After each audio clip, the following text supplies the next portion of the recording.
Leo tutakuja kuzungumzia swala la sababu ambazo zinapelekea kutokea kwa acidic reflux.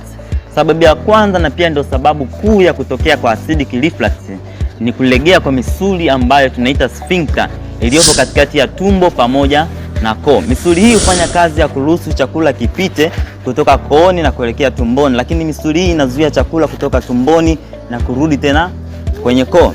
Misuli hii huzuia ile asidi iliyopo tumboni isiweze kutoka nje. Kwa hiyo kilegea misuli hii inasababisha kutokea kwa hii acidic reflux.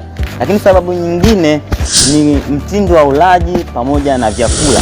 Tunapojua kuzungumzia mtindo wa ulaji ni ile namna mtu anakula chakula kingi alafu then anakwenda kulala.